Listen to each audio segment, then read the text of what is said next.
everybody, welcome. Friday night, apologies for the late starting, and welcome to today's guest, Katherine Olson. How are you?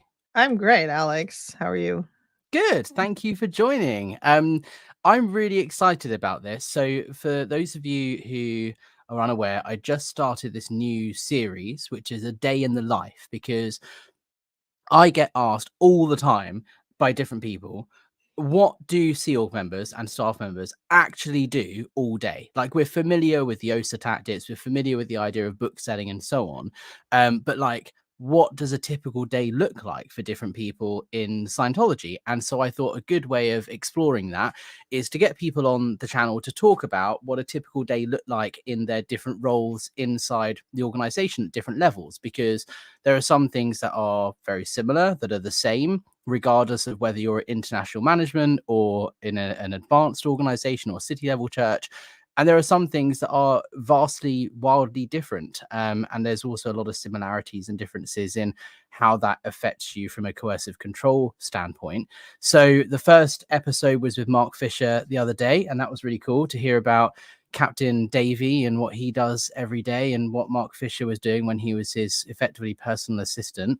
And I thought you would be a great next person to bring on because you had a variety of roles in Scientology. Do you want to go through very briefly, explain what the four main ones are that we're talking about today? So the ones we're talking about today, so I worked in LA on Hollywood Boulevard in the Hollywood Guarantee Building.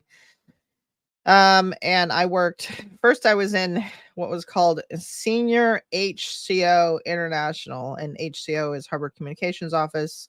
It's personnel control. It's like the HR department. HR, yeah, that's the word I was looking for.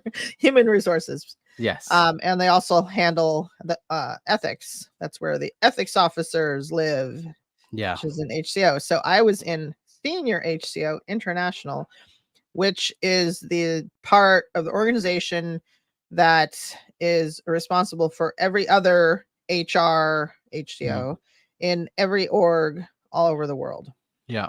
And then you also had time working at a city level church, Columbus. You were in Div 6, which is the public facing role. Columbus, but that's skipping. So after one second. So after Senior HCO, I was in the data branch, data bureau, which is where all the statistics get sent in from all the various orgs, and also all of their reports, like not ethics reports, but like weekly reports from the staff members and various documents and things from every single org. And every org has a file. Every org has a physical file, and they also have files, lots of files and lots of documents in the computer. And so we'll get into the day-to-day in each of these roles, but I think it would be really interesting. So also you worked in the galley as well, doing the food preparations and orders, feeding everybody at that base, and then also at Columbus that we just mentioned. So I think that's going to be really interesting because obviously you had a lot of different experiences at different levels. So yeah, let's say hello to some of the people in the chat first. We've got Mrs. J here saying, evening, lovely people. Yay. RobuTube saying, if you haven't seen the first one in this series of Mark Fisher, I can really recommend it. Thank you very much. I started listening to it a little while ago because I wanted to see what he was saying. I wanted to see like how it went. Yeah, Mark's lovely. He's such a kind soul. I had the pleasure of meeting him in Vegas when I went there in May. He's really nice. Bok Buddy's here. Formation Coyote is saying, Alex, I'm filing a no report with the EO.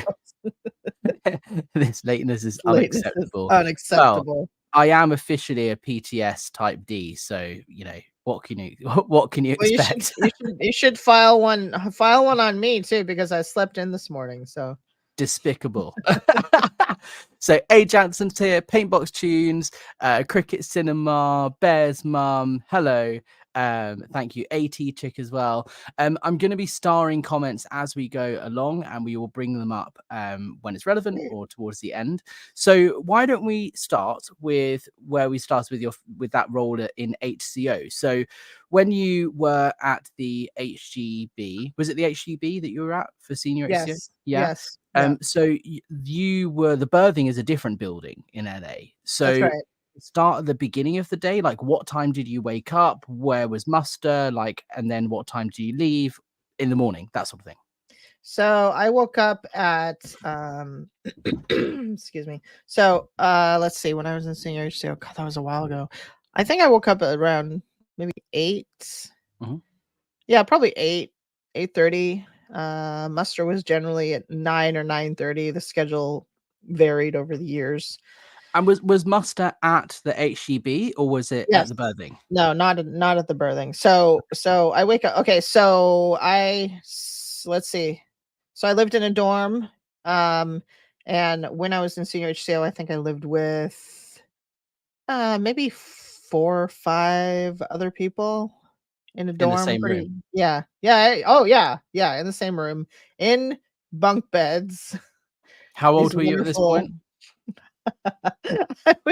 I was 18. Okay, Yeah. Yeah, I so was an 18 adult. years old. Yeah. And I lived with 4 or 5 other girls, and one bathroom for everybody. And let's see what else was significant about that. Um Everybody was kind of on different schedules. Mhm. So you try to go to sleep and then somebody would come home late, and sometimes you wake up, and it wasn't a pleasant experience. And plus there's no other personal space that you have. You have this small room, you have your bed, you have a dresser, maybe you have a shelf in the room, but it's like you don't have a space to just like sit and chill. Like Mm. if you want to, like, you just have your bed. That's it. It's Were the there only any like place to go communal to. spaces at berthing? Like, you know how you see in big apartment buildings and that sort of thing, they have a lounge area or a rooftop or somewhere where it's only accessible by the people living there, but it's kind of a communal social space. Was there any of that at the berthing? Kind of. I mean, over the years, they finally upgraded the lobby of that birthing Mhm. building. Um, and they had like a couch and places for people to sit and socialize or whatever. Mm, But it's like right in the lobby, and I never sat there and socialized with mhm, anybody. But mhm, people would like go and sit in the fire escapes and on the stairs and stuff, and shoot the shit sometimes, or go like in the side yard. Um, there was a pool. There was a pool there that over the Did years anyone was. ever use it? Oh yeah, yeah, yeah. People use Wow. it. Over the years, for a really long time, it was not maintained and it was not used at all. And then somebody got into estates and decided they were going to do something with it, and they got it going actually, and people used it. And actually, actually, it was a source of annoyance for some of us, because when I worked in the galley, I was on a much earlier schedule. So I would be trying to sleep, and right outside my window, people would be like yelling and going in the pool. And I'm just like, thanks, guys. Wow. It's like, Yeah. thanks a lot. Yeah. Anyway, I don't know if I think I used it once, Mm, maybe one time. If I had any free time, I didn't want to be around the building. Like I would want to understandable. get out and take a walk or go someplace else other than that building. So I Yeah. didn't really hang out much. Okay. So you Yeah. woke up typically around 8 in the morning, and Yeah. then Well, how far away is the building from the office that you worked in? I think it's like 2 or 3 miles. Yeah, it's like 2 or 3 miles. It's like a 10 minute. It's about a 10-minute drive, Mhm.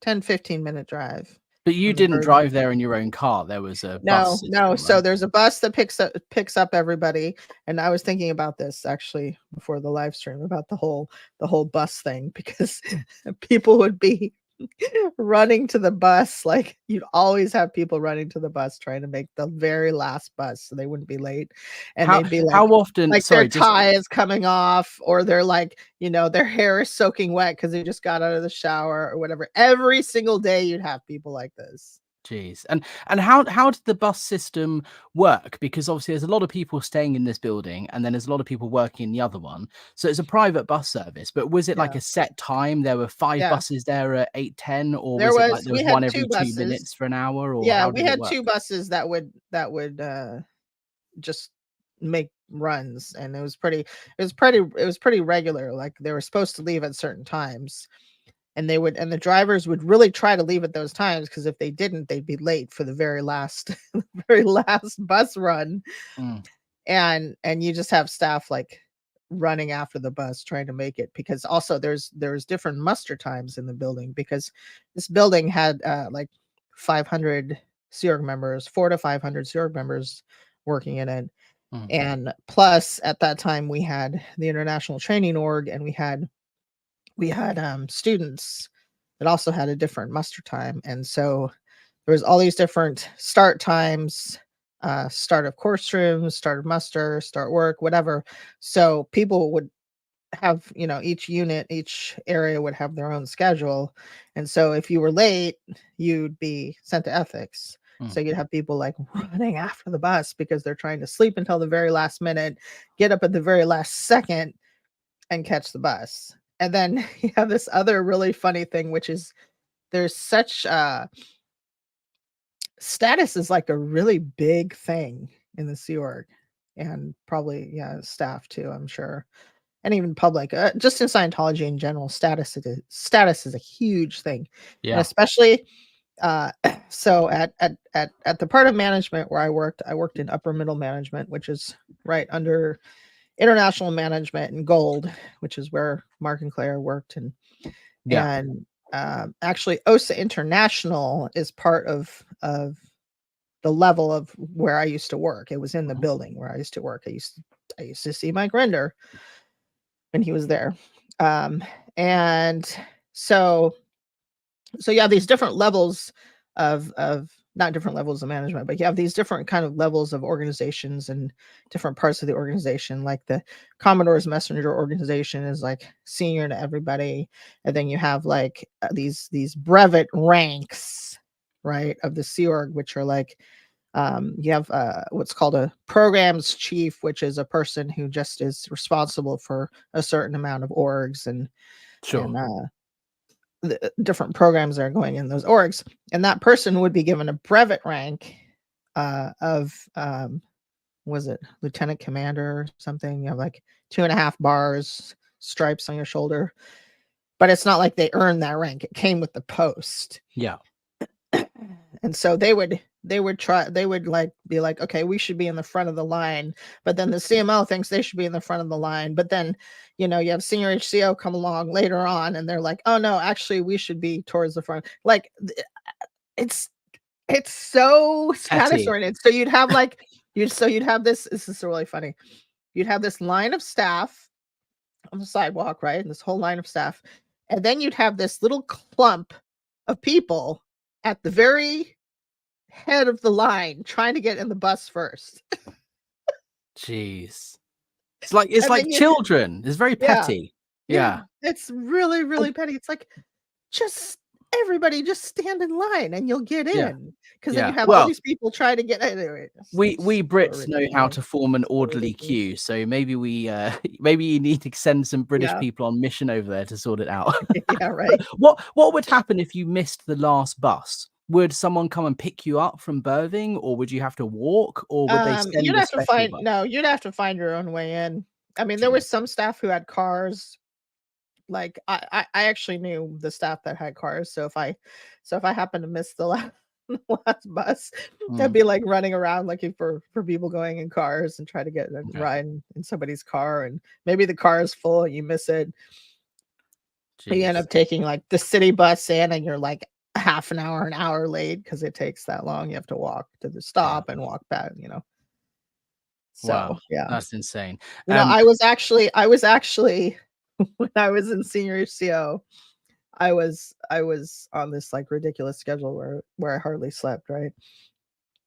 And so I was late one day, and I missed the last bus. Like, I was late, right? And I came in, and I was actually sent to the area EPF, which is the boot camp. They sent me back to the boot camp because I was late. Jeez. Yeah. I got punished for being late on several occasions at London Org. Cricket Cinema here is saying the earlier link is for this live. Can you drop Catherine's channel again? It's in the description of this video. If you want to go and subscribe to Catherine's channel, please go and show her some love.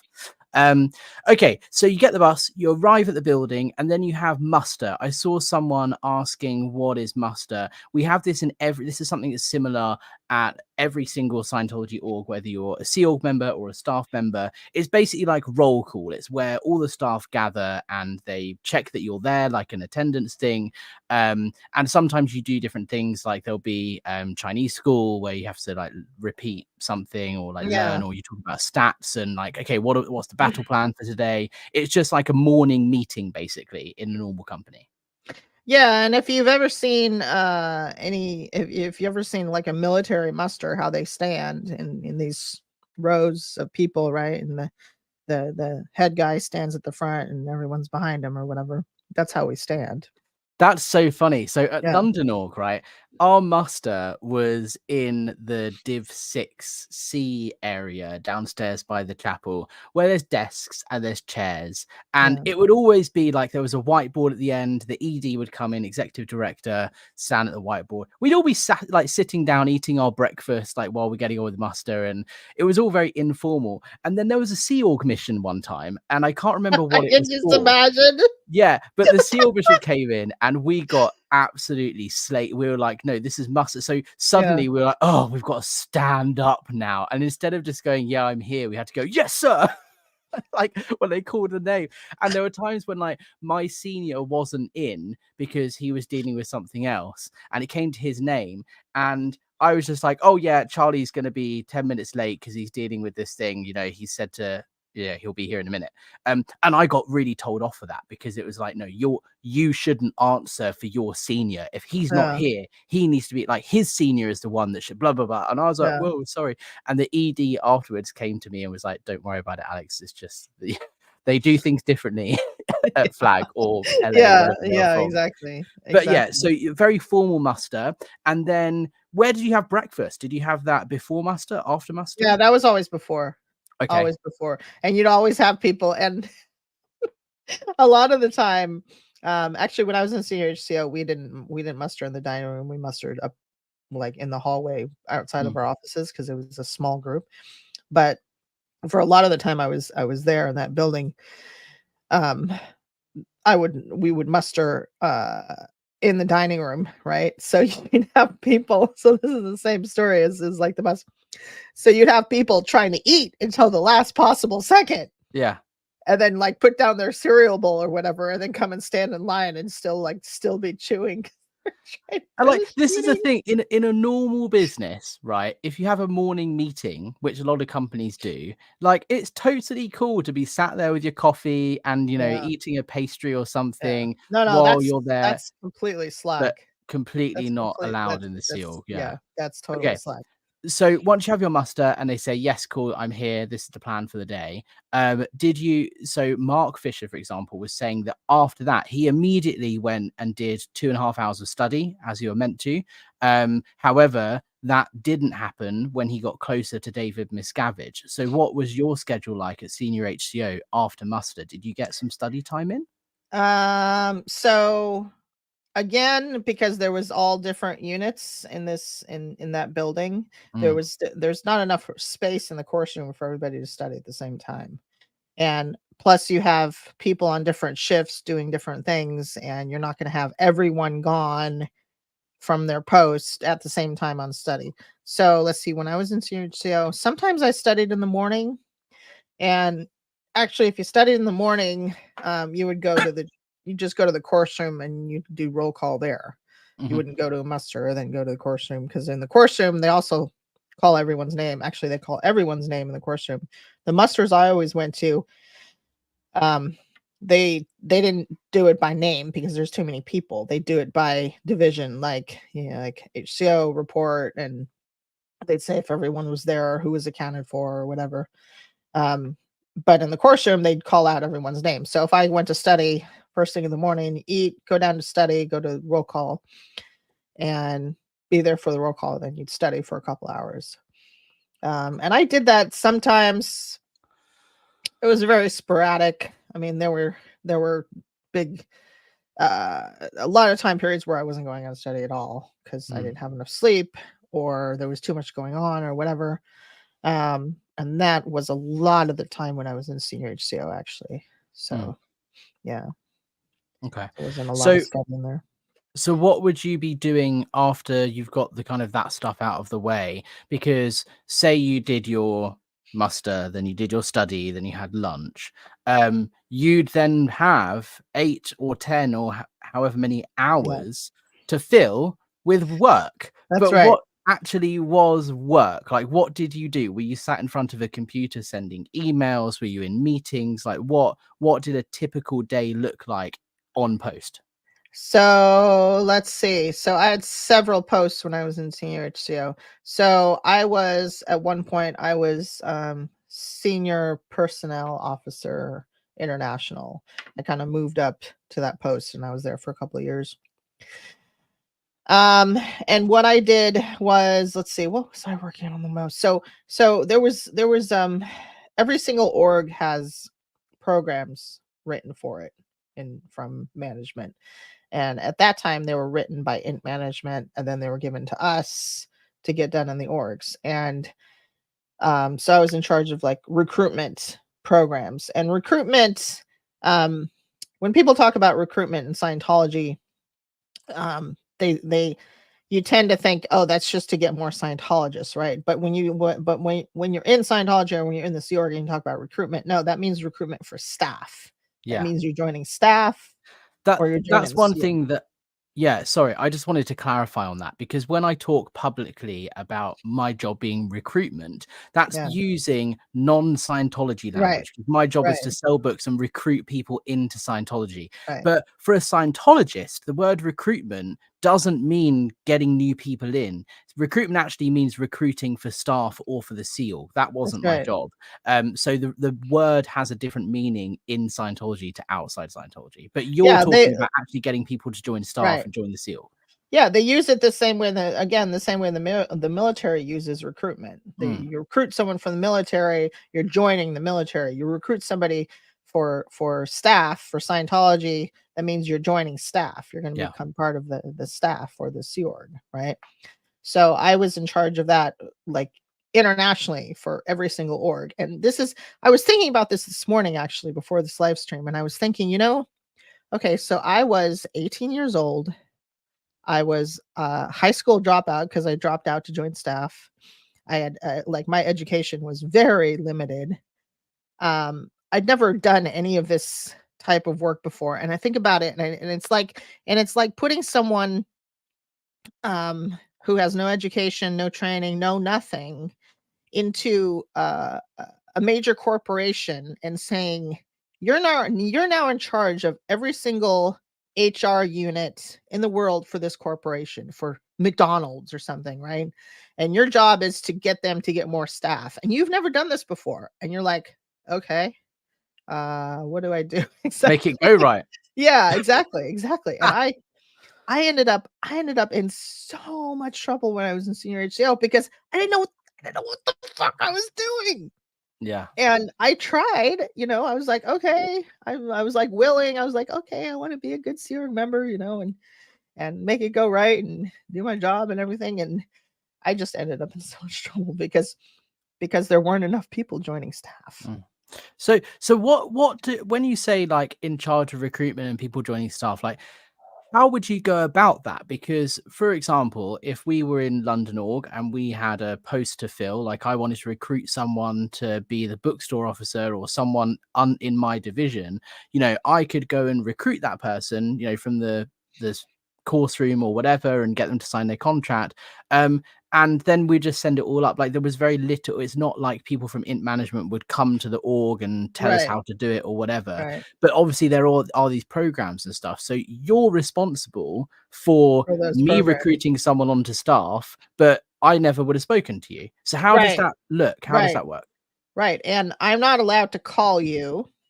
I'm not allowed to email you directly. What I have to do is I have to send a telex, which is basically just an email, or a dispatch, which is a letter, to the person who's posted in the Continental office, who's my person in the Continental office, and tell them to get you to do this program.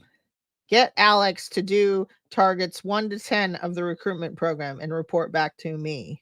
And meanwhile, you're like, whatever, and you're trying to do these stupid targets where it's we should get an example of a program. I'm trying to think how to explain it, but it's like, I've probably got, I should have thought about this before. I've got a program in a folder just here, but I've got loads of I need to check over it before I share it publicly, because I don't know if it's got any private information on there. But like, just to give people an example, at London, or you're going to find this hilarious. All of these programs come from management through the telex system. But management, because it's so far removed from the day-to-day running of the org, quite often they were impossible, unrealistic, and completely out of touch with the day-to-day, what it's like in the org. So we would literally just ignore all of the programs that came through the telex system, and it was just this kind of like, I got this program through and it's like, oh, blah blah blah, you need to do this, this, and this. And I went to my senior, I was like, I don't, how can I do all of this? I have one staff member under me whose job it is to do something different than all of these programs. And this program's like, get your, you know, assistant to do this. And I'm like, well, I don't even have that.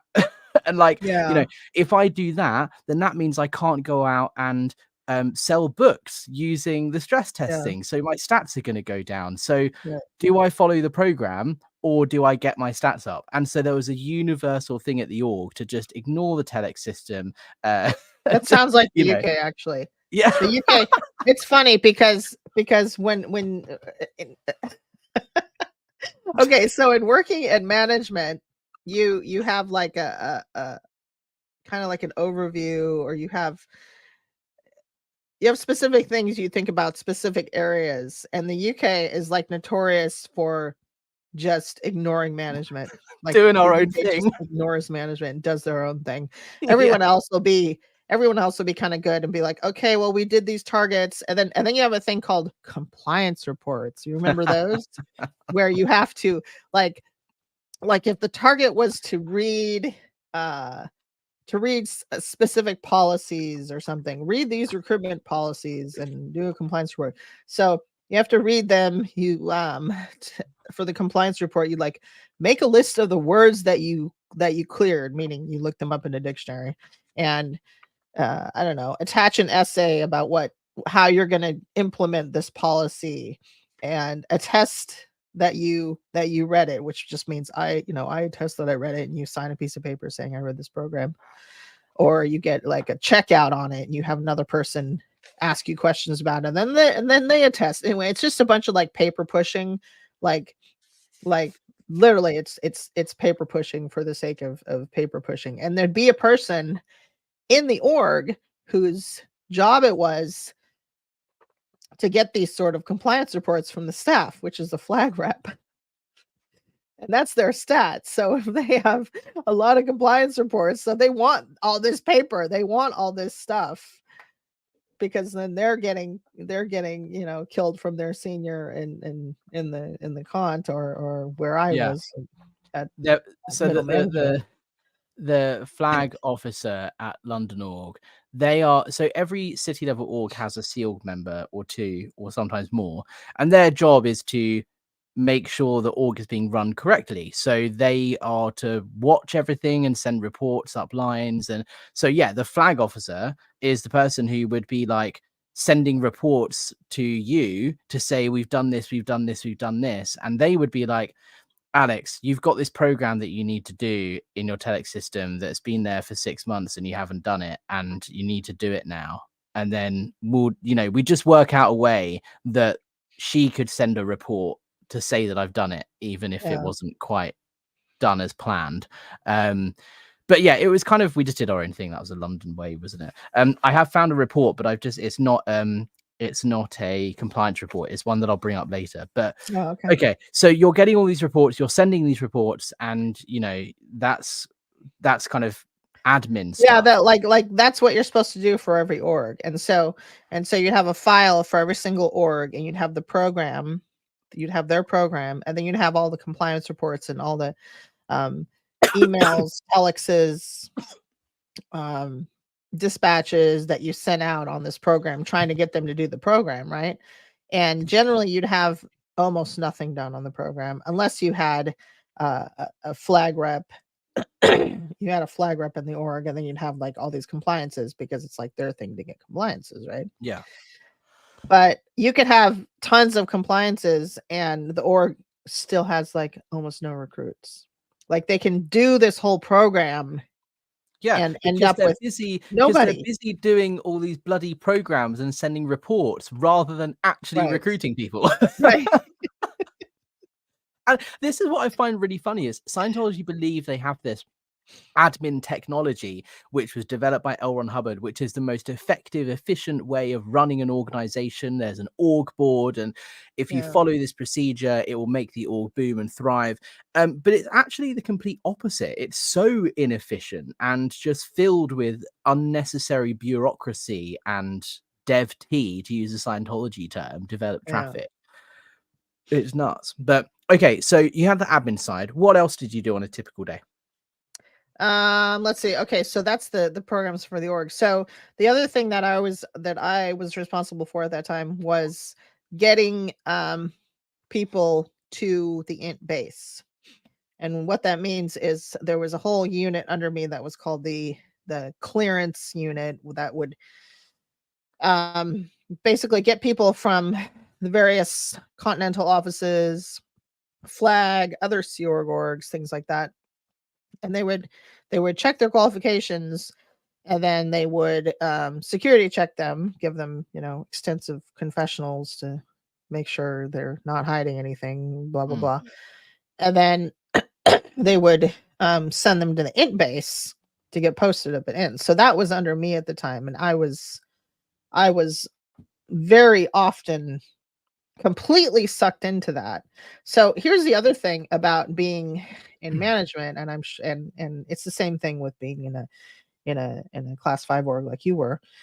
So you have different, the way the org board is set up, you have various things under you, and there's areas that you get completely involved in, because it's like it's a flap and there's all this stuff happening, and you're like completely involved in this area. And then this thing over here, like the programs for the orgs, and nobody's doing that while you're over here doing this stuff, trying to get people sent to the int base for postings. And then some senior or whatever comes along and is like, why is there nothing happening on these programs, and what are you doing? Like amazed that there's nothing happening when they see you over here doing this other stuff, and then suddenly you're in trouble for something else, and you're like, and you can't say, well, I was busy with the clearance unit, I was busy getting people in. You can't say that. Because you're responsible for the whole thing, right? And again, this is me as a little like 18, 19-year-old who's got no training, hadn't finished high school, and just like trying to keep my head above water and deal with everything. So it's just like putting out fires. It's like, why isn't this done? Okay, so then Yeah. you go and do it. And then it's like, well, why is this not done? Well, it's because I was doing the other thing. It's like, hey, well, you need to do both. And it's like, well, there's only one of me, and there's only so many hours in the day. Yeah. And then I had this funny thing where, and this happened on every post I was on, where so you have the person on the post, and you have their senior, you have their senior, their senior, all the way up to the commanding officer. And then on the side, you have the CMO, Commoners Messenger Organization, which are the ones making sure that everyone else is working, basically. And they're little girls running around yelling at people. And then you have, that's not even a joke. It's literally little girls running around shouting at people. Yeah. Literally. That's good. Yeah. We mean that totally, completely, literally. Anyway, so and then when you're in management, you have RTC. That's also right there. You have an RTC office. RTC is located at the in base, but there's an office in the where I was, which is called the ILO, which is International Liaison Office. That's just what the whole org is called. Mm-hmm.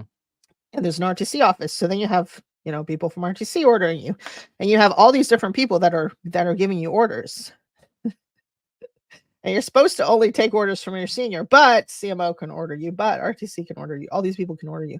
So I became like, for some reason, I would always end up with somebody from RTC talking to me directly and telling me what to do, because I would do what they wanted, where it's like other people around me or even my seniors would be like not complying, not answering, not really, saying what was going on or doing what they wanted or whatever. And I would just do it. So they would come directly to me. They would ignore everybody else and come directly to me. And this happened to me in senior HCO.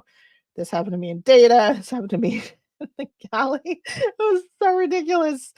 And then I'd end up with my seniors pissed off at me because I'm taking these other orders from RTC, and they're pissed off with me. But at the same time, they can't be too pissed off with me because it's orders from RTC, right? It's just this whole stupid freaking bureaucratic game. Yeah. And it's so much internal garbage. It's just unfucking believable. I think about it now. And so when it came towards the evening time, you had dinner. Was that like half an hour or an hour, or did you even not get dinner? When I first joined the Sea Org, dinners were 45 minutes. I'll never forget that. Dinners were 45 minutes. And then somebody decided that was too long and it was only 30 minutes. So you got 30 minutes for lunch, 30 minutes for dinner, and that's it. Those are the only breaks you got. Then you had breakfast. If you wanted to come on time and have breakfast, you have 30 minutes for breakfast, or however much time you want, however early you want to come. Or if you want to come on the very last bus, you get like, 5 minutes for breakfast.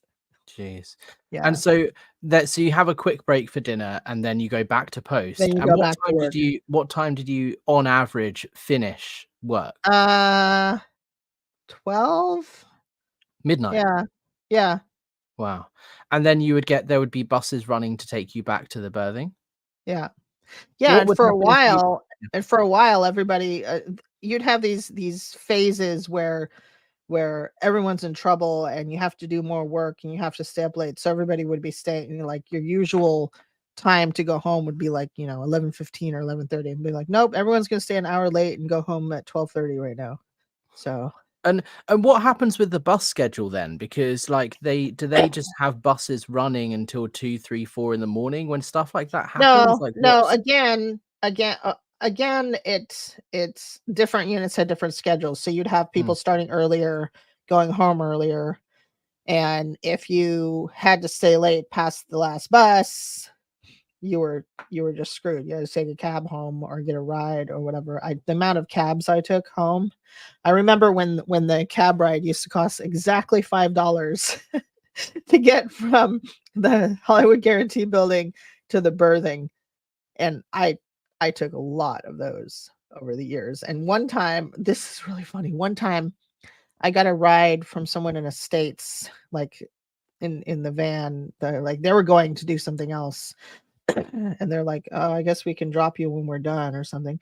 And I ended up in this van for hours because they decided they were going to go someplace else and do this thing they needed to do and drive around LA to get to something they needed for some estates thing. So I was just sitting in this van for hours trying to go home because they wouldn't take me home.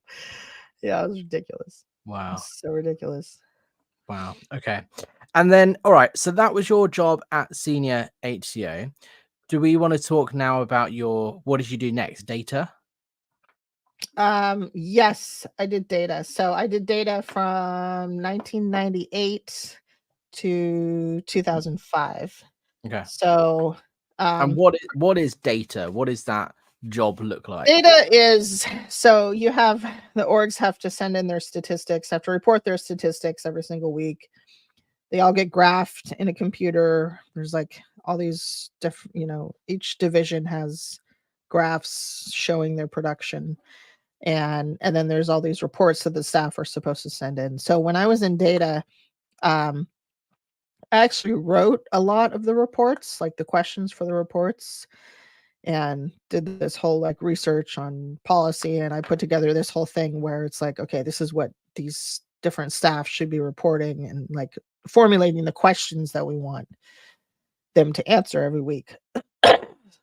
And so I did that, and then I did we had this thing, and so all the data was computerized, and everything was in the computer, right?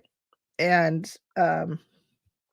somebody decided at one point that the reason why management wasn't being done correctly was because the managers were all looking at computerized information instead of looking at a physical file with papers in Oh it. my God. So we printed the entire data files.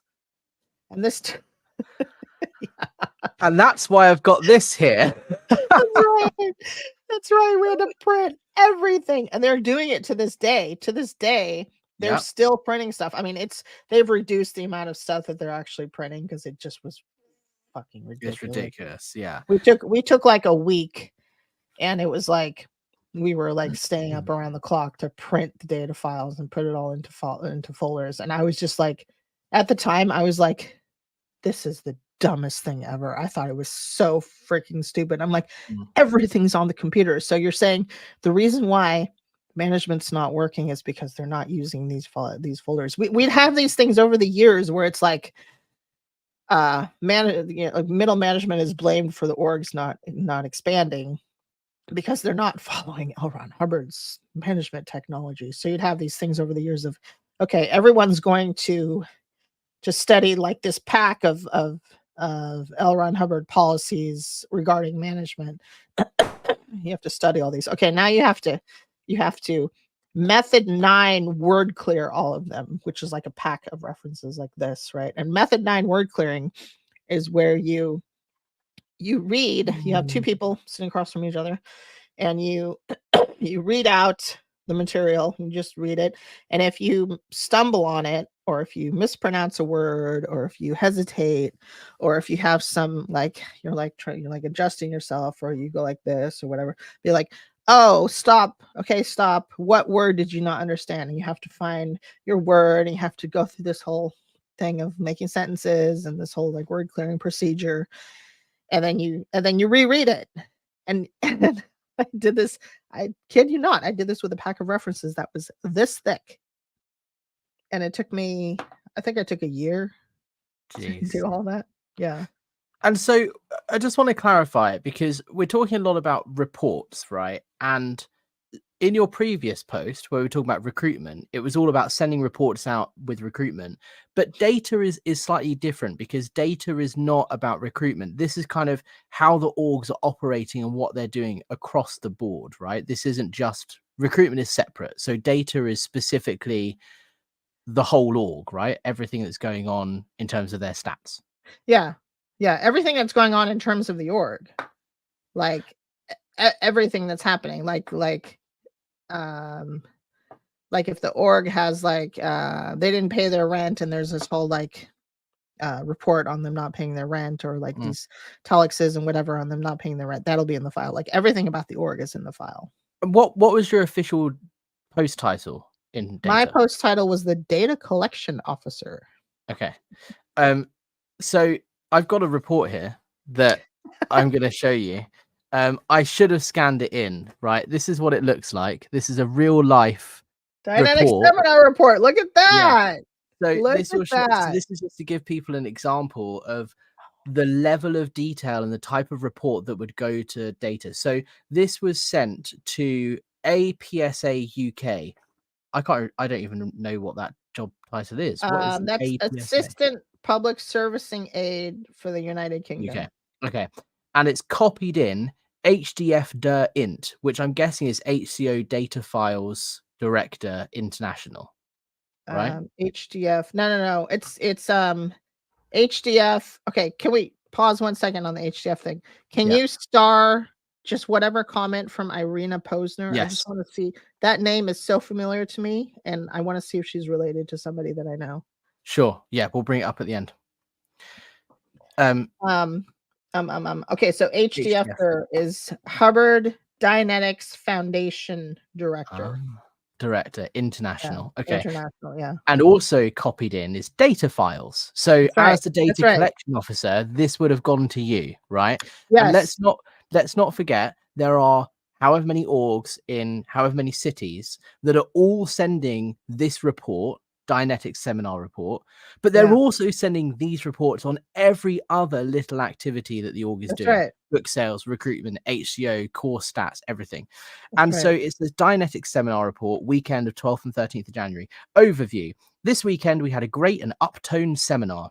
All attendees were very interested and had wins auditing each other. We ended up with a short graduation where attendees shared their wins. And then there's a section where it says stats, and it tells you number of attendees, 4, number of co-audit hours delivered, 18, re-signs 2, co-audit hours 10. And then it says re-sign data, and it says this person is going to go and do the co-audit. This person is going to now do this. So a re-sign is when you finish a course or you finish an action. It's like, okay, what's the next step? Did you sell them the next course? And it goes through all 4 people who were at this seminar and what their next step is, what their course that was sold is. And then it says successes, and this is 2 pages, but I've got examples here that are 6 pages long, where it's quotes from people's success stories where they came in and did this Dianetics seminar and said, it's wonderful, it changed my life. And so they edit out the bad bits and they just put quotes that are the good bits in this report that they then send to you. The level of detail is ridiculous. Right? I know. Yeah. So No, go on. That's how it is with every single report too. They want to know because they want to know exactly what's happening in that org, because the way they operate is it goes back to weekly statistics. Like they're trying to manage the orgs that are, all the way across the world on a weekly statistic. And they think that they can somehow make the org expand managing them this way.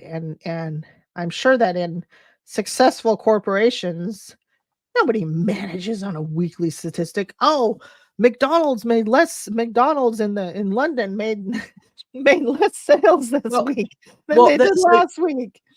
Working in marketing and like social media, there are weekly reports that are done, right? We look at, for example, with my clients, we look at engagement and how many, like what went up and down and what we did well. But it's not, the level of analysis is not this detailed, right? Every single week we would do like a quarterly report that goes into this sort of detail, but a weekly report on the names of every single attendee and what exact course they're going to do next, and then a quote from what they said about the seminar. This has absolutely no impact whatsoever on the expansion of Scientology. And all it does is just create more work for people. Which is it just creates more. That's what it is. It just creates more work for people. And so your job in data was basically dealing with all of these reports. And then what did you have to do with them? And getting the orgs to send all those reports. Getting the orgs to report every single week on every single report that they're supposed to report on.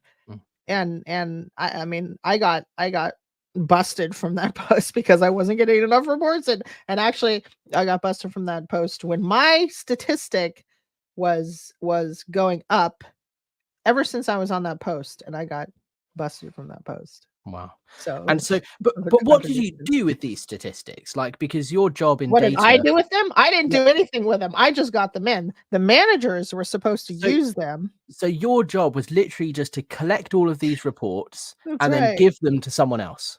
Yeah. Well, no, just to make sure they were in the files. Right.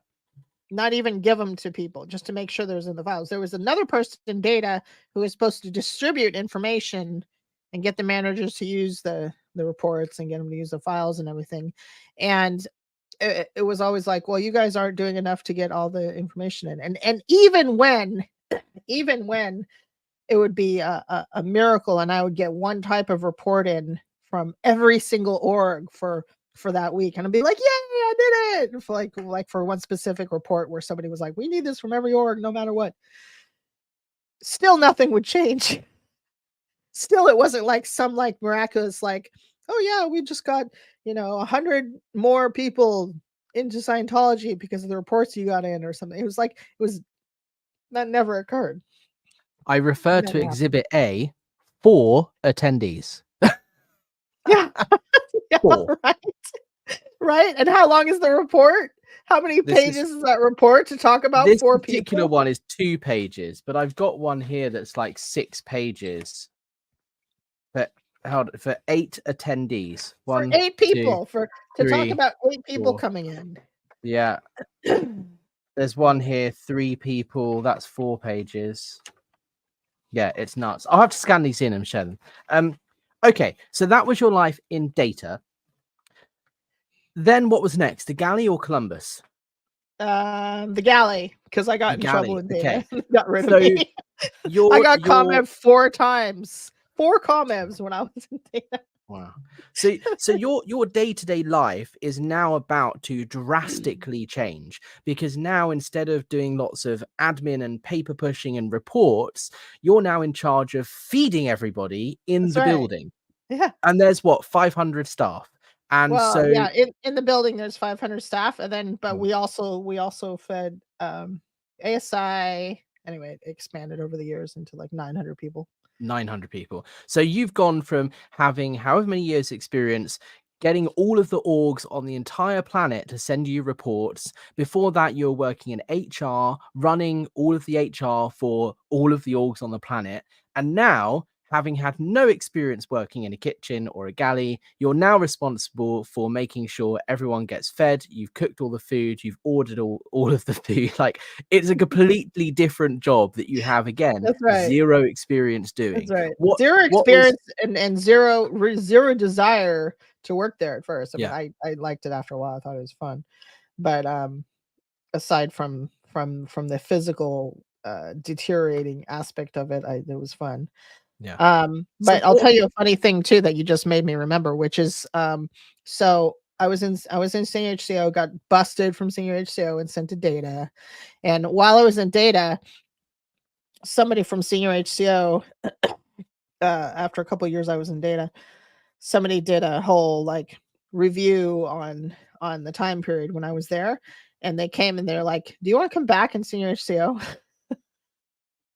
I was like, "No, And then when I was in data, or yeah, that was when I was in data. So then when I was in, when I was in the galley, I had people being like, "Do you want to come back to data? Because actually, you were the most successful one on that post, and no one else has been able to do what you did since. And we really want you back." And in fact, they sent the one of the people who took over my job was sent on project at one point, and they got me to come back and help out in data while I was still in the galley, come and work in data for like a couple hours a day to cover for that person. And they were trying to get me to come back. And up until the point where I went to Columbus, they wanted me back in data. Ridiculous. insane. They're like, "Well, why'd you get rid of me in the first place then?" They should have just kept you on the post. Yeah, exactly. I was like, I Okay, didn't want to go. I was like, I don't want to go. I'm like, but you it have to do wasn't. what you're told. Yeah, and it wasn't me to like just give up and be like, "Oh, fine, just take me off post." I'd be like, "No, fuck off." Yeah. Yeah. So what did a typical day look like when you were in the galley? Because now you're responsible for feeding people. That Yeah. means you've got to get breakfast ready, and you've got to like, I imagine your day must have started earlier and finished. Oh yeah. Yeah. Yeah. Okay, so I'll kind of jump into the middle part where I was in the galley because I worked my way up. So I worked my way up to deputy chief steward, which is the chief steward is responsible for the whole galley, and then I was the deputy chief steward, and I was responsible for certain things so that the chief steward could like do the menu planning and this kind of thing. So so I would wake up. So I was serving breakfast to the crew. So I would wake up at 6 and I would go in. There there was a bus at like 6:30, 6:45 or something. And I would get breakfast set up because we had, so in the HGB, we didn't have a big kitchen. Everything was cooked at the pack base, which is some people call Big Blue. I still call it pack base. So that all the food was cooked there, and then it was transported to our building. And the chief steward actually was the one who did the transporting, and he would drive and go and pick up breakfast and then bring it, and then I would set it up. And we had, we would serve like also like it was just eggs that were cooked at the base, scrambled eggs. That's all they did. Right. And then we would have, all different cereals and milk and fruit and whatever we had for breakfast. So I would set up that whole thing and serve it, which would just consist of, the milk runs out, pour more milk out. If the eggs run out, put more eggs out.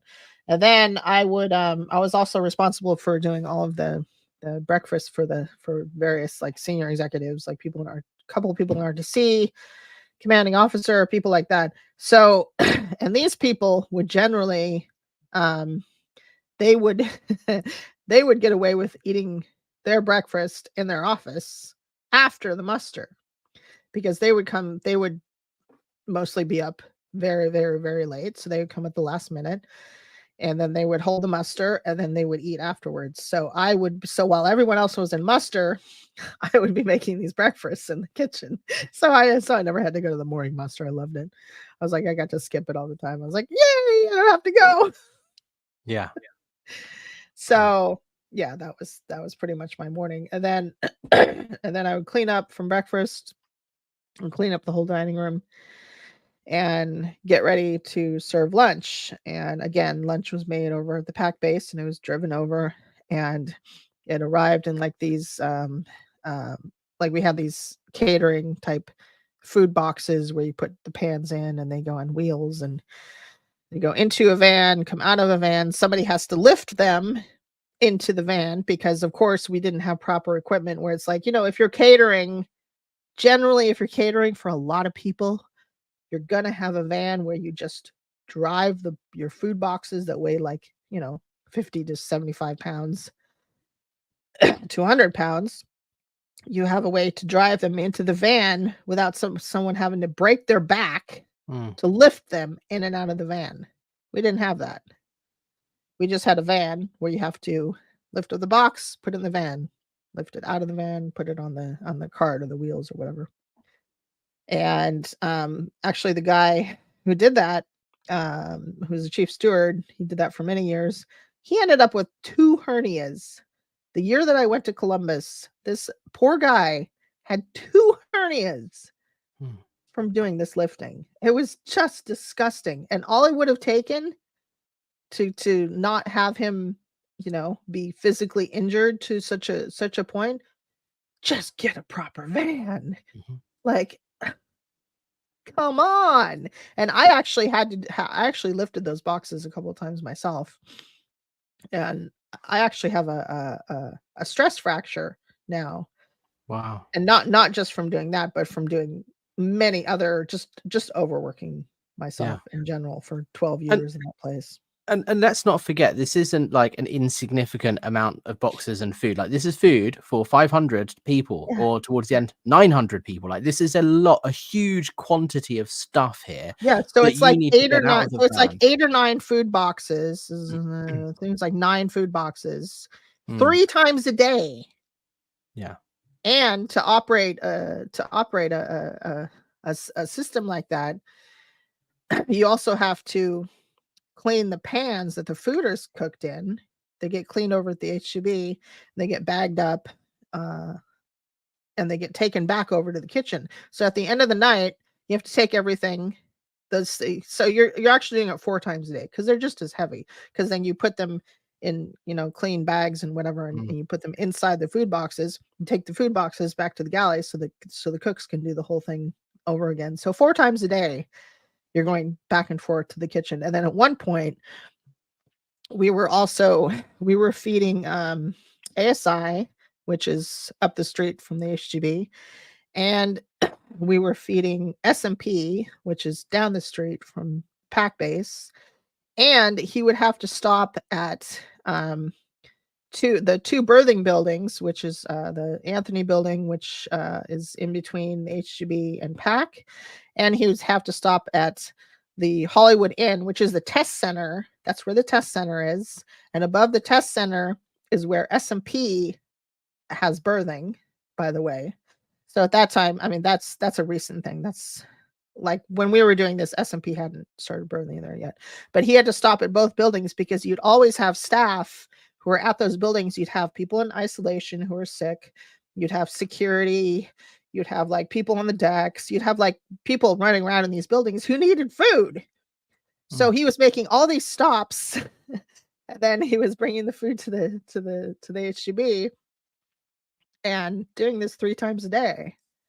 And this guy, I'm like, he's actually not in the galley anymore. I happen to see this is cool. I happen to see a video from one of the LA protesters where they happened to video. This didn't happen very often. I wish it happened more often, but they videoed a bunch of the HGB, the staff in the HGB coming from the bus going to the building. And I'm like, and I avidly watched this thing like 5 times, and I was like looking for people that I knew. I love that about and this guy, he's not in the galley anymore. He's actually I think he's in the translations unit. Which I found out from someone else. That's one of the things I love about the live streams over in LA, because there are a handful of people that I know that worked with me at London Org and are now over in LA in the Sea Org. And when the live streamers catch people leaving the building or entering the building, it's a really good way of seeing if there's anyone I know and knowing, are they okay? You know, do they look healthy, and like giving an idea of where they're at. So okay, I'm getting distracted because there's somebody in this chat who I know that comment was posted earlier and I starred it. We'll bring it up at the end, just because I want to finish up this. Sorry, I'm sorry, I keep getting distracted. So you were doing the cooking and all this, and we're talking about doing dinner. Because you were doing dinner, does that mean your day finished earlier than everyone else? I knew you'd laugh at that. That's because funny, reason I ask, I was a restaurant manager for a time. I did a ski season in France and I worked the restaurant, and I loved it because as soon as we finished, like, dinner was the big busy one, but like we would finish lunch or afternoon tea or whatever, and then I'd have like 4 hours to myself where I've got nothing to do, so I could go out snowboarding. It was fantastic. Dinner, if we got it finished early, then my job's done. Pack down the restaurant, everyone's fed, see you later, don't have to go back there till the morning. So once everyone has finished eating, what happened? So everyone finishes eating, and then they have a muster, and then guess who gets to clean up the dining room for the evening? For 900 and get ready people. for the next day. Oh, and put together snacks for all those senior executives. Oh, and I forgot to mention the fact that during lunch and dinner, there were several times over the years where I did not have another person with me to help serve the meal. So I was serving the meal, and then in between serving the meal, I would have to go in the back in our little tiny kitchen, and I would make the meals for RTC, for the commanding officer, for like all these people. And I would have commoner's messengers standing over me to make sure that I did everything right and everything was on time and blah, blah, blah. And I was also the steward for them. So I would serve them, and I would be serving the crew at the same time. Wow. So what time did your typical day finish when you worked in the galley? Was it still around midnight, or? My day was supposed to finish when I got up at 6. I was supposed to finish at 9:30. It happens sometimes. If I had everything under control, it could happen. It could happen pretty regularly, but there were times I would go at 10:30, 11, whatever, depending on. I don't know if somebody, like, if they decided to have a random base-wide muster in the middle of the evening or in the middle of the day, which happened a lot, actually. They call everybody together for some reason, and usually it was about sales or IS donations or whatever. Sales as far as selling the basic books and lectures, which everybody had to do after 2007, and that's a whole other thing which I should talk about. So then during that time, I couldn't clean my dining room, and I would have to just wait and be like, cool, thanks. So then because whoops, my AC just went on. Sorry. Because I didn't have enough time to do proper cleaning, then I would get in trouble for the dining room not being cleaned enough. And so it was either, I stay up an extra hour and clean the floor and vacuum and whatever, because we had carpeting at one point. We had carpeting in part of the dining room, and then they got all tiled, which was great. So, and if I didn't clean the floor, like I was supposed to go and put up all the chairs on the tables and clean the floor, right? And there were 300, 200, 250, between 250 and 300 chairs that I was supposed to put up on all the tables and then clean the floor every night and clean all the tables and, clean all the food serving stations and put away all the food, like leftover food, salad bar, whatever. And do the snacks for the execs. And anyway, it's ridiculous.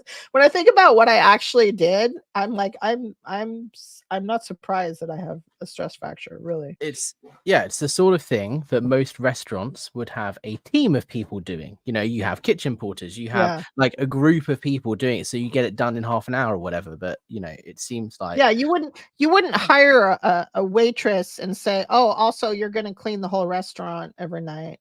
That's part of your job. Yeah. After we're closed, you're going to clean the whole restaurant. Oh, and while you're still like making some food for people, you're going to clean the whole restaurant. That's nuts. Okay, so let's skip forward now, finally, to Columbus Org. Finally. And then we will, because that's the final installment, right? We did HCO, we did Data, we did Galley, and Columbus was the last one, right? So we'll do that, and then we'll pick up the questions. What was the day like in Columbus? Because I know we've talked previously about. We should backtrack. We should backtrack, and we should talk about what things were like after the basics were released in 2007.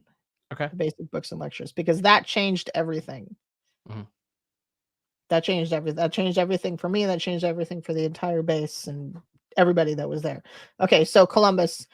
Columbus is a Class 5 org. It's a service org. Means public are coming in, taking courses, receiving auditing. There's new people coming in, a few people, joining Scientology, so to speak, taking courses for the first time, stuff like that. I was in Div 6.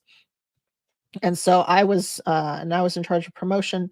So I was often out around the city passing out promotion, or I would get a bunch of staff to come with me, and we'd go to like a hockey game where everyone's going to a hockey game, and we'd stand outside the stadium and give everybody promo, which they would then promptly throw in the trash after they walked away from us. And but I would count it on my stat. If I handed them a piece of promo, it counted. Yeah. Doesn't matter what they do with it, as long as you've given it to them. Yeah, as long as they've seen it. Yeah. Yeah. So I would do that, and then I would do book selling as well. So I would go out with another guy and like a couple days a week, and we would go around and sell books. And we would actually go to we would just walk into businesses and talk to people in the businesses. And sometimes we get thrown out, and sometimes people would just talk to us, and sometimes we'd sell a couple books. We did do the stress tests prior to COVID. We'd have tables set up where people sit down, and you put them on the meter, on the cans, and you show them how it works and stuff, and then you try to sell them a book from that. And that's a whole other explanation on how you do that. And we sold some books from that. And actually, when I first arrived in Columbus in October 2019, I was freezing cold. I didn't have a proper jacket, and it was like 19 degrees at one point, and I was wearing kind of a windbreaker type thing, and I was supposed to be outside passing on promo, and I was freaking freezing because I didn't have a proper coat. Anyway, yeah. So, okay, so typical day, I mean, we'd muster in the morning, just like any other Sea Org base or whatever, because we were all Sea Org members except for a few people. And then some people would go to study. Some people would be on post. We actually almost always went to study. Like while I was there, pretty much everybody was going to study. and then I'd be selling books, or like I say, like going around the city doing promo, or I'd be online running ads or setting up newspaper ads. I did the whole non-existence campaign promotion, which was TV ads, which I arranged, and internet ads, and like all this different stuff to try to promote the org, which basically didn't do much as far as I can tell. Didn't do much as far as I could tell. And then, yeah, so that was basically my day. So your time was mixed between public facing, out on the streets, handing out promo for extended periods of time, and running all the campaigns and booking ads and all of that behind the computer on a desk. Is that and is that something you did from 8-9 in the morning right through till 10 o'clock at night? Yes, everyone would leave between like 10 and 11 at night. And that it was actually pretty much the easiest schedule I've ever had, because there wasn't really any reason. There wasn't anything to do to stay up necessarily, because you're in a service org, and it's like, okay, the people are gone. You're not going to go around the city passing out promo at 3 a.m, and there's nothing. You're not receiving any orders to do this or that. Towards the end, there was a lot of people some of the execs were staying up later, because Columbus became this thing where it's like they sent all these Sea Org members, but then they wanted people back. So they're like, be like, okay, this person needs to come back to LA, figure out how to replace them, type thing. Or this person needs to go this way, or whatever. They'd have all this personnel stuff they were working on. So there was people who were staying up really late working on that, doing personnel stuff, but I wasn't involved in that at all, thank God. Yeah. I mean, it's so true that for a Sea Org member, being posted at a Class 5 org is kind of a sweet deal, because you get, it's still long hours, right? But it's less hours than at management. You have a lot more freedom and flexibility. You can go out and about and do public facing roles, or there's a lot more, it's a lot less controlled and restricted than life at the international base or at St. Hill or anything like that, right? Yeah, that's right. Yeah, exactly right. Okay, so that's been really interesting, and I think one of the key takeaways is that you have been moved around so much, doing all these different roles, doing different jobs with different responsibilities, mostly with no experience beforehand. Yeah, and like completely for at the whim example, of sorry, let me say one thing. When I was in Columbus, I was working on a lot of marketing stuff. I'd never done marketing before. I didn't know what the heck I was doing. And I read like all the whole marketing series that Aaron Hubbard has, all these policies on marketing that are just nonsensical. A lot of them are nonsensical. And I'm like, I read all these and I'm like, I still don't know what to do. I still don't know what I'm doing. And anyway. Yeah, and you're completely at the whim of your seniors. You do exactly what you're told. You go where you're told, and you don't really have a say in what you do in your day-to-day job. If they say go to Columbus, you have 24 hours. You have to pick up and go, right? Yeah, and that's basically what happened to me. I was told, yeah, you're going to Columbus. You have an hour to turn over your job. And after working in the galley for 12 years. And you can imagine how entrenched and how many things I knew about, and like just procedures and different things that were going on working there for 12 years. I was like, you have an hour to turn over your job. I was like, okay. And then the guy I turned it over to actually blew after that. Like a couple months after that, I found out he blew, and then he came back, and then he left with his wife, and he's out now. So I didn't turn over my job to anybody, and that's just the way it was. I was like, okay. Yeah. Well, you got to do what you got to do for your own mental health, right? And getting out is the most important thing. But, yeah, of course. Okay, let's look at some of these. There are lots and lots of questions I've been starring as we've been going through this. So let's start from the beginning. RoboTube, why is it called the Guarantee Building? Is it a legacy title, or does it mean something in Scientology? My understanding is that was the name of the building before. Yeah, that's the official name of the building, Hollywood Guarantee Building. It's a historical building in Hollywood. Because it was a guarantee bank or something, right? Before. Something like that. Yeah. Okay. And Formation Coyote says, Alex, how do they pick what you do? There's no way you ask to sell books, correct? Yeah, they tell you what to do and you have to go along with it. When I was recruited onto staff, it was initially I was going to be in the legal section because I wanted to be a lawyer, and they were going to post me in the Department of Special Affairs so I could deal with all the legal cases and get some experience. As soon as I signed my contract, I was posted immediately in a public facing role selling books, which is not something I wanted to do. You have no say in your post at all. Yeah. Mrs. J, question: what year did Scientology get the internet, and how did they explain that to their followers? What year did they get the internet? Let's see. Okay, so they were like, Scientology was quite like they have been quite early adopters of tech. Like, for example, the telex system was incredibly forward thinking at the time. LRH and like took it on board and spent loads of money getting the latest tech. So I can imagine they probably got the internet very early on, but they didn't utilize it and roll it out to like all of the orgs and start sending emails and stuff for a very long time. Because they have all their computer programming stuff that's done by what's called INCOM, International Network of Computer Organized Management, which now has only like 5 people in it since a huge thing happened in 1995, which I don't have time to go into right now. They got rid of most of their staff in 1995. It was a whole thing. Somebody, yeah. Anyway, major security breach. I'll just say that. It was a really interesting story, which I didn't get to find out until I came out of the Sea Org, and that was one of the most fascinating stories that I got to actually find out the truth till. It was really, I was like, wow, that's what happened. Now I finally know after 20 years.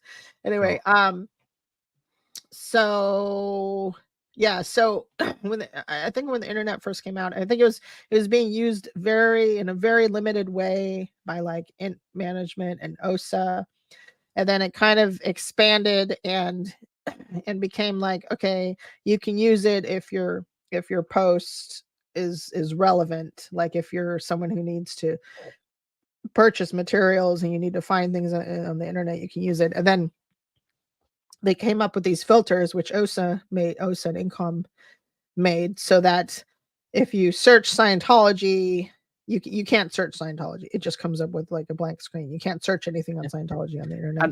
And this is the same. You can't search. There's like a whole list of search terms that are blocked that you can't search. Yeah. And this is the same even in London org. Like, I remember I had my own phone and could access the internet and stuff, but that didn't stop the internet from being restricted on the org machines. So if I was to send an email to a member of the public that was studying, you know, I had to use the Scientology specific program on the computer that, yes, had internet access, but it was heavily restricted. I couldn't just log in to the Gmail and send an email. Like, I had to use the specific software that was developed. So it was heavily controlled. That's right. That's right. And it's the same way in management. And they go in and out of phases where it's like, okay, almost everybody had like an internet log on and they could use it. And then they go like, why do so many people need access to the internet? And they cut everybody off. And then it's like, okay, you have to request for it and have your senior attest that you need it and all this crap. And then they give it back to you. And it was like, it kept being more and more limited as to who could access it. Yeah. Alrighty. We didn't answer the question as to when. I don't know. It would have been different in different orgs all over the world. Yeah. I mean, for us, it was like, I'm sure we got it earlier than the orgs did. So I don't know exactly when it was.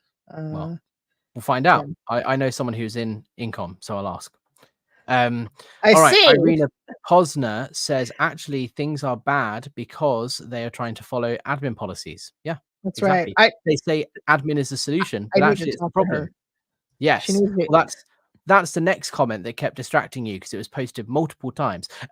Irina Posner really wants you to know that I can neither confirm nor deny being related to Bruce, Kevin, Ryan, Sarah, Marcella, or Judd Posner. Yeah, I need to talk to her. I sent her. I put my email in, so hopefully she's gonna. She said she emailed me, so I am very excited to connect up with her. Fantastic. And if there's issues connecting or whatever, you can also email me, hello@apostatealex.com, and I will forward your email to Catherine to respond if that goes into junk or anything like that. But you put your email in the live Yeah, chat, I right? did. She said she emailed me. Actually, let me check really fast because I just want Okay. I forgot it. While you are doing that, don't forget, everybody, to please press the like button and leave a comment down below after the live stream is finished. And if you want to support our channels, you can buy us coffee. PayPal donations and all of that are very much appreciated because it helps us carry on doing what we're doing. So please think about supporting the channel if you can. SP Crusader says, comment, all those printed reports, fifth dynamic fail, what a bunch of dev tea. How funny. That's I the got her email, Scientology by the King way. joke. I got Okay, Irina's fantastic. email. That's good. Irina Posner again, the weekly statistic never works because you are expected to get higher stats each week. So of course, at some point, people will That's mess up. right. Yeah, That's 100%. right. That's the same right. every level of the org. Yeah. Danielle Chamberlain's in the house. Hi, Danielle. Thank you so much for joining. The panic that set in at 1:30 p.m. on a Thursday was insane. Right. I sat doing reception next to the Regis. It was a mad panic getting people to sign up for a course before 2 p.m. Yeah, this is something that we've covered before. In Scientology, the week begins and ends at 2 p.m. on a Thursday rather than midnight on a Sunday, like most people would suggest the week starts on a Monday. No, it's Thursday. So if you sell a course at 1 minute past 2, that goes on to next week's, not the weeks before. So there's always a big push to get all of your stats in and do what you can right before 2 p.m. because that's when you have to send the reports up lines. Yeah. So there we go. No one says the CLO telex room was constant paper printing, cutting and distributing, rolls and rolls of paper, the constant sound of the printer, the paper with the little holes and strips. Do you know who this is? No, I don't. Okay, this is another person I'd like to connect with. Okay, there we go. No one. No one, take my email, please. Email me. No one, email me. No one email Catherine. Everybody email Catherine. I hope they're still in the chat. Here, I'm going to put my email in here again. Yeah, please email Catherine. I'll bring it up in a second on the screen. Or again, email me and I can forward it across. But yeah, that telex room, that was the same in every org across the world. I mean, we didn't have a specific telex room at London, but in HCO, they did have these big printers that were constantly printing reports. And it was that exact paper with the little holes at the end that you can rip off. I still remember those. Yeah, yeah. Catherine says, I can't get over the amount of paper. Yeah, even in the 21st century, like to this so day. Ridiculous. This report, okay, this report's slightly old. This specific one is from 2013, but still 2013, and they're still printing stuff. Like, come on, guys, you know. No one says I got busted with up stats more than once. Well, same, you know, my stats were soaring. I was in power when I got kicked out of Scientology. I should have had ethics protection. You know, when they want to get rid of someone, they just do it. Yeah. Irina says, them, just make it go right. But sorry. But how? What exactly do you want me to do? Them, we're not going to give you verbal tech. Read the effing green vols. Yeah, that's typical, right? Yeah, you've got a problem. You've done this wrong. Okay, get how yourself do you need to fix added. it? That's not my problem. Yeah, get yourself added. Go to cramming, right? Yeah, it's just unloading all of these problems onto everybody in the organization, right? That's right. Danielle Chamberlain again. My stats were doing great, and I was busted off LRHcom UK for insisting a particular comev was done per policy. Yeah. And oh my God, I just remembered her. No, I just remembered her name connected to being the LC UK. So Danielle would have been before your time. Danielle is here in the UK. She was LRHcom in the 80s, I believe. But I remember seeing her somehow. I remember seeing her name connected to being on staff before. Yeah. Well, she was on the ship with L. Ron Hubbard. Yeah. So yeah, probably she was very well known. And she's a wonderful person as well. We love Danielle. But yeah, so she was probably, I'm guessing, knowing Danielle, insisting this comev is done per policy. That's probably like being done correctly in that finding out what the problem is, investigating, and, you know, whether this person is guilty or not. But in actual fact, commas are used as punishment. It's like a kangaroo court. And Danielle got punished for trying to be fair and just. Daniel also says, comment, how about working age 12 on the Apollo and being in charge of the aft lounge galley? So legal, not. Wow. Yeah. And this is one of the things, like what you're saying about being in charge of feeding all these people in the galley, having no experience. When you were 18, working in senior HCO, like it doesn't matter how old you are, what your experience is, they'll just put you in a role and expect you to do it. And this has been going on since the 1950s, and it continues to this day. Yeah. No one asked, did you ever work with Natalie in the galley?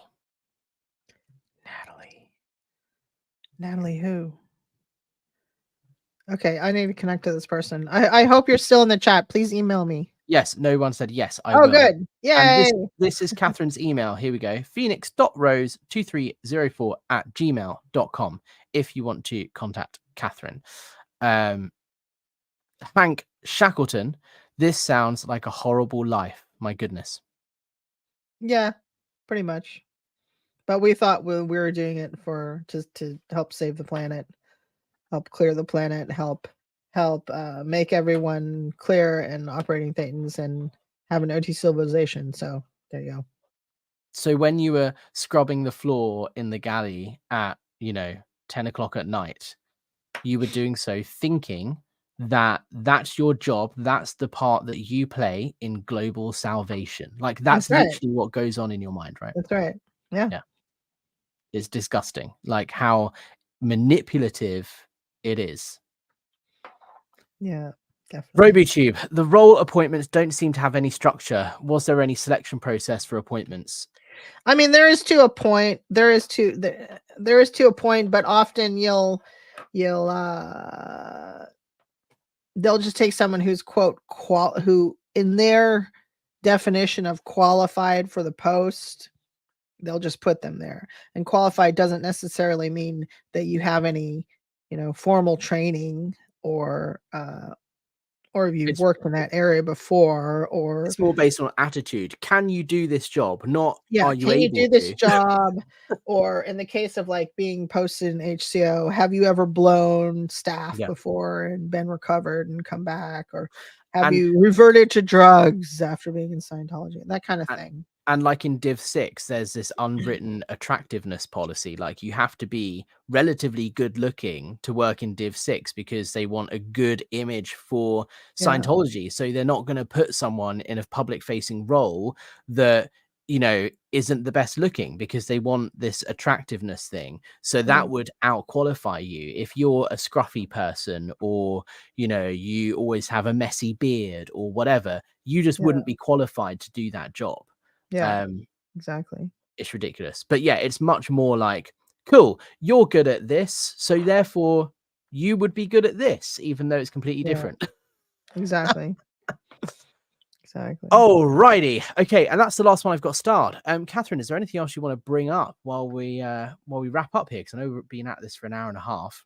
The only other thing I was going to say is what we did from a day-to-day basis really changed after 2007 because so David Miscavige reissued all the books and lectures, and we were expected to be selling these to every single Scientologist on the planet was supposed to get them, and then also getting new people to get to buy them as well, but management was expected to be contacting and selling these to everybody in the central files, and that means everybody on the planet in the central files.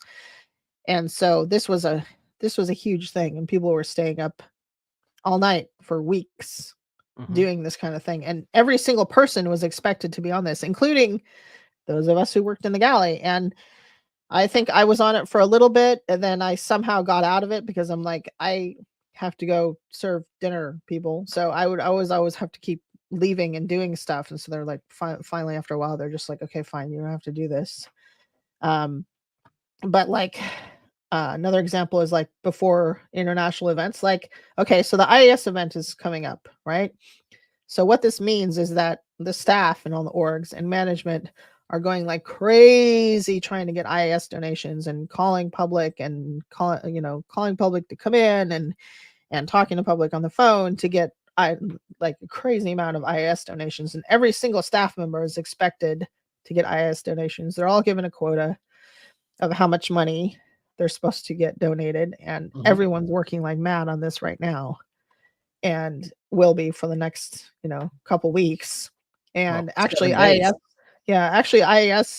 donations became much more a thing like 10 years ago or so, and everybody, and it's like a weekly thing now, a weekly stat for every single org to get these IAS donations in, because they want more money, obviously. Yeah. But that really changed in management and every single org after 2007, and there was a lot of people not going to sleep for days, and there was call centers set up in the Sea Org orgs and Continental Liaison Office and the International Liaison Office.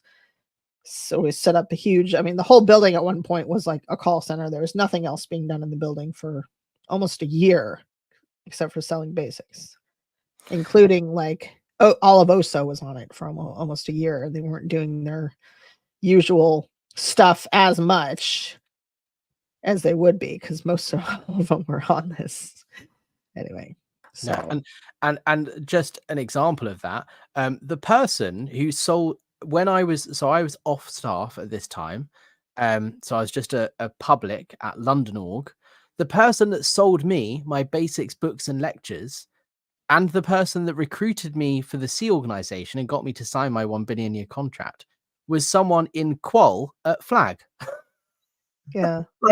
It's not someone. There you go. So someone at London org, the bookstore officer, should have been the person to sell me my basics, and the Sea Org recruiter at St. Hill should have been the person to recruit me to the Sea Org. But no, it was someone in Qual at Flag on the other side of the world who just called me up one day and then worked with me for months to try and figure out how to get me my basics and figure out this financial plan and all of this stuff.